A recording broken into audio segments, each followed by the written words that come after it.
pretty fast. So whenever I come in and start to play with the hips, to start to make my hip escapes, okay, what I've been doing through here is my elbow is already touching into his thigh. So I take my hand and from here, and I just put my hand like I'm literally grabbing the hip bone on that side. My fingers are on the outside and my palm is going right to the inside. So from here, if Matt starts trying to push my elbow to any particular direction, I'm doing fairly good. It's not bad, because I mean, I'm pushing into him, but my arm is completely touching. I'm not out here. This gives him access into my arm, too much play, okay? And I'm not like this, which then gives him, again, more room. So the first motion we're gonna do is that turn, okay? So again, I'm not rolling, because the moment I'm here and I start to roll, he's just gonna slip to my back and his weight is gonna go the opposite direction that I would like it to go. Notice how his weight shifted to this side and he elevated this foot. I want him to do the exact opposite. What I want him to do is I want his weight to become on this knee, and when I push into this one, I want this leg to be the one that has to open up. So when I'm here and I start going into my position, my turn and my hand basically go together. So I'll take my foot, kind of step it out, because that's the direction I'm going to go. I'll step here. My hand is going to go into his hip. And as I twist, I'm going to shove, because I want Matt to start to lean that direction. And that's the reaction that I want. My other hand, again, it's not really pushing so much as it is once the door gets open, is making sure that my hand goes to the inside of his leg. Then I'm going to draw my knee up.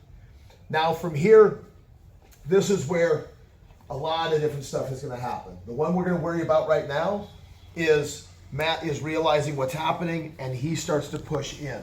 So when he starts to push in, okay, that's my knee shield going inside. As he starts to try to collapse his weight going in, that's me then pushing on the other side, getting double butterflies, or going into actual closed guard if you want, okay? But what I've been really liking is, again, if Matt's up on top and I just do my typical hip escape, his weight goes the wrong way. He's smart enough in his game that the moment I come in and I start trying to push, concentrating more on his leg, which is where most people do, he just shifts his hips. And then ultimately from here, he's going to take technical mount, and then I'm not really going to get a very good attempt at him. So what I've been doing anymore is I'm actually caring less about his leg, and I'm caring more about his hips and getting his hips to become weight loaded to the side that I want. So again, so when I'm here, okay, I'll bring that foot. It's going to come over to this side. Now, if I was trapping this leg, which side do you think I'm going to throw my upa? Yeah, so I'm probably going to go this way. So which way do you think Matt might start thinking he's going to play his hips? So in this case, because I'm not going this way, so what's going to happen is I'm taking my foot, I'm pulling it. This hand now, literally, it's like I'm palm striking. My hand is going to then go into his body, and as I turn my hips, I'm shoving. So as I go here, my hands go in, and I'm literally shoving, and then my hand drops to that inside thigh. This gives me a lot of space in here for games and activities. So now my shin is in, okay? So again, if he starts driving in, my guard is going to play with him, but then it's going to open him up because my butterflies lift. But one of the butterflies I've been playing a lot with lately is the use of the butterfly through here is, again, just to keep his hips up. So when he goes to go this way, this butterfly is going to overextend him, and then I can easily bring him into a double butterfly or an open guard or a closed guard, whichever we would like. Oh man, my shirt, my logo's coming off. All right, so let's grab partners. Okay, and again, the biggest part is hide your elbow. It's already in his inner thigh. And when my hand touches, literally, that's why it's like I'm turning to my side and shoving. Okay. Now when I'm shoving, I want that forearm still connected to his hips.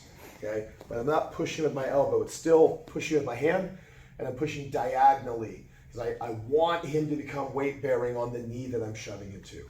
So when he's here and I push into his hips, I want that kind of motion. All right, let's get a shot. 1, 2, 3. Make that same motion. Okay. So again, I'm in. Now, again, you are going to find how you move. We've been talking about this a lot. Angles change power. So if I go here and I put my hand and I roll to that side, it seems like it's the same thing. But if I roll to this side, he's going to switch. Okay, like clockwork. He's going to switch, or he sucks at jiu-jitsu. It's one of those. Okay? So, but if I'm here and I get my hands in position, I'm framing, and it's different. He will almost always put weight on this knee. This leg takes over what I call the long step. Okay? Because notice through here, I turn to my side. So as I'm pushing into his leg, it forces the weight here, and then forces this leg to start to make its extension. Okay? And then my hand is still, the pad of my hand is literally pushing right on the inside of his hip bone. I'm not on the outside. I'm literally pushing on the inside of his hip bone. So from here, I've done it multiple ways. If I don't feel like I can make my full, to get my knee completely up, when I'm here, now I sit up and I throw my elbow into his hip. And now you see my hand coming in for the knee pick. One, this is to make sure that he doesn't suddenly get a little leggy on me and think he's going to try to triangle me. That shit ain't going to happen.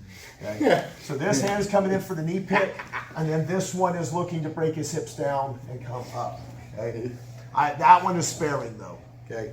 But I'm in, we're making that motion. Now the part as I'm in, we're going to make our connection. Now again, first one we're going to go into is based on that leg locks are not legal, okay? But this is 100%. This is legal even if leg locks aren't. So I just finished my push here. I'm going to start using that butterfly to kind of push him away.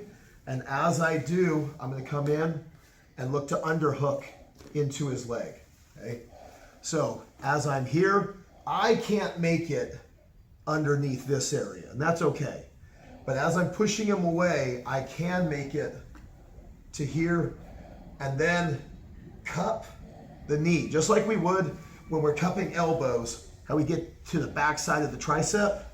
As I come in, cup that knee so that I'm pulling his knee into me, and I'm going to force his leg to end up going onto my shoulder. And you see my shin stays on top of his leg, so that as I start to sit up, I can keep my staple, and then you can make your pass however you like from there. But again, as soon as you come in, cup that knee. Okay, again, I'm going to put pressure in his leg like I'm going to try to knee bar him from there. It's a stupid knee bar. You should never land it, but it's a control. I'm pulling down on that knee while pushing up with my shoulder on that leg. This is what's going to cause him to start to sit as I sit up. Your shot. On the top side of the hip. Again, make sure that you don't cross over that center line unless leg locks or heel hooks are legal, because if they're not, then you just got disqualified depending on what you're in. Okay, so this gives me my first basic control of being able to control Matt from here. So now, while I'm standing on his calf, he's going to go ahead and start to stand. Okay. So again, I'm going to make it a little difficult for him, and I'm going to start to climb up as he goes. So right now we're in single leg X. Okay. When my foot drops to go behind his knee. No, not at all. Okay. This one's going to drop to start to tuck behind his knee. This one is then going to flick, and it's going to go into the front. Thank you. So this goes into, so this is single leg X, okay? As this one drops, my knee stays behind his hamstring, my toes go into his other hip, and I'm playing with the leg down here. So this starts to take you into traditional X guard. This is traditional X, okay? So again, I'm here, my feet are hugging into his gooch, my heel, that's a technical term, by the way. Okay, so as this one drops down, this one switches, and they're creating the X in the position.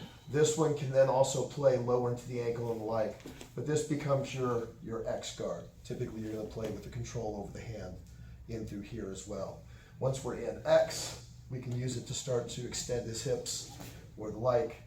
Okay, and then we have when I'm here. So as this one drops, that one goes to the top. That is traditional X.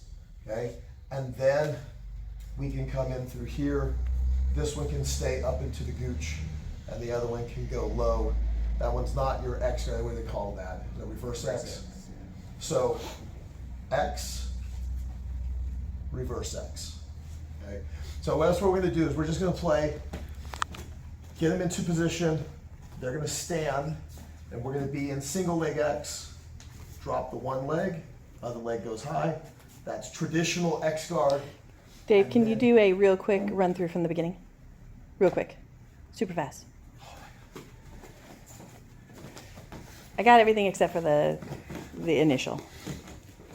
So again, what we were talking about through here, when I put my hands in, watch, okay, bring my foot over. Now, I start to push first, get his weight loaded, then push my hip away. We go inside. My foot, if you want to come over here,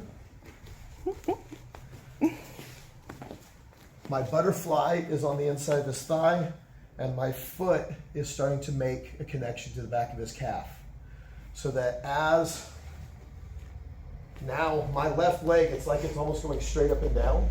So when I lift my hips, I'm literally standing on his calf. This is what's going to slow him down considerably, if he can even stand. Now Matt's going to go ahead and stand. I'm going to stay connected. And then what we're going to do is we're just going to make our transition. Drop, drop. See, the knee stays behind the hamstring and the foot goes in the front. Now, I'm just warning you right now, if heel hooks are live, don't play a whole lot of X guard. Okay, because right now if he just reaches down, grabs my heel and pulls it up. Okay. But that's also one of the reasons why we control some of the other hands. Okay, so this is traditional X coming in through here, and then we're going to then switch, and that is reverse. So we're just going to go into position.